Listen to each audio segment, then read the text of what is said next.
नमस्कार मित्रों, मैं कमलेश पांडे और आप देख रहे हैं न्यूज इंडिया अलर्ट। दोस्तों, आज हम एक ऐसे विषय पर बात करने जा रहे हैं जिस पर पूरे दक्षिण एशिया की नजर रहती है। सवाल यह है कि जिस बांग्लादेश के निर्माण में भारत ने अहम भूमिका निभाई, आज वही बांग्लादेश कई मुद्दों पर भारत से दूरी बनाता हुआ नजर आता है। दोस्तों, याद होगा 1971 का इतिहास किसी से छुपा नहीं हुआ है। जब पूर्वी पाकिस्तान में राजनीतिक संकट, हिंसा बढ़ी, तब लाखों लोग अपनी जान बचाकर बांग्लादेश से भारत आए और तब भारत ने अपने सीमित संसाधनों के रहते हुए भी सभी लाखों शरणार्थियों को शरण दी और आश्रय दिया। उसके बाद हुए युद्ध में भारत ने अहम भूमिका निभाई थी। हमारे देश की सेना और वहां की मुक्ति वाहिनी ने मिलकर के पाकिस्तान को मुंहतोड़ जवाब दिया। आपको याद होगा दोस्तों कि उस समय कई लाख महिलाओं का बलात्कार और रेप हो गया था, कितने लोग मारे गए थे। तब भारत ने उसी बांग्लादेश को बचाया और युद्ध जीत लिया, जिसमें पाकिस्तान के 93,000 फौजियों को घुटने पर ला दिया था। भारत की फौज ने, ऐसे फौज को सलूट करते हैं। हमारे देश के फौजी, हमारा देश कैसा है ये पूरी दुनिया को मालूम उस समय चल गया था।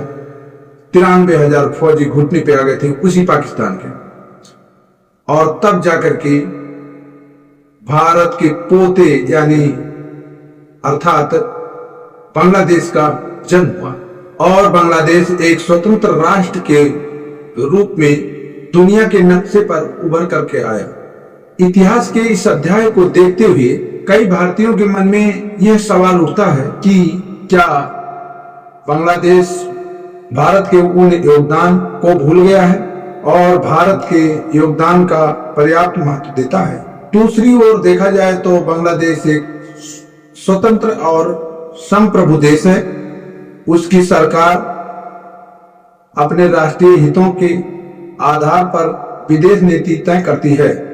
यही कारण है कि बांग्लादेश कभी भारत के साथ आता है और कभी चीन के पक्ष में जाता दिखाई देता है। लेकिन आलोचकों का कहना है कि कुछ मामलों में बांग्लादेश की नीतियां भारत की सुरक्षा और रणनीतिक चिंताओं का कारण बना हुआ है। सीमा प्रबंधन, अवैध घुसपैठ, कट्टरपंथी संगठनों की गतिविधियां और चीन के बढ़ते प्रभाव जैसे मुद्दों पर भारत में चिंता व्यक्त की जाती है। चीन का मुद्दा अक्सर अधिक चर्चा में रहती है। चीन दक्षिण एशिया में अपना आर्थिक और रणनीतिक प्रभाव लगातार बढ़ाता जा रहा है। बांग्लादेश में बुनियादी ढांचा, परियोजनाओं, निवेश और व्यापार के माध्यम से उसकी मौजूदगी बढ़ी है। भारत के कई रणनीतिक विशेषज्ञ मानते हैं कि चीन का बढ़ता प्रभाव नई चुनौतियां पैदा कर सकता है। हालांकि अंतरराष्ट्रीय राजनीति में यह भी सामान्य बात है कि छोटे और मध्यम आकार के कई देश बड़ी शक्तियों के साथ संबंध बनाए रखते हैं ताकि उन्हें आर्थिक और रणनीतिक लाभ मिल सके। अब सवाल यह है कि भारत को क्या करना चाहिए। क्या भारत को टकराव का रास्ता अपनाना चाहिए या फिर कूटनीति, व्यापार, संस्कृति संबंध और क्षेत्रीय सहयोग और मजबूत करना चाहिए। कई विशेषज्ञों का मानना है कि भारत का सबसे बड़ा ताकत है उसकी अर्थव्यवस्था और लोकतंत्र, बाजार और क्षेत्रीय प्रभाव है।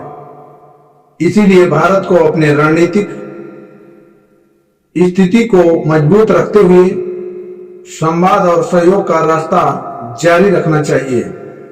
भारत और बांग्लादेश के बीच व्यापार, ऊर्जा और परिवहन और सांस्कृतिक संबंध दोनों देशों के लिए महत्वपूर्ण है।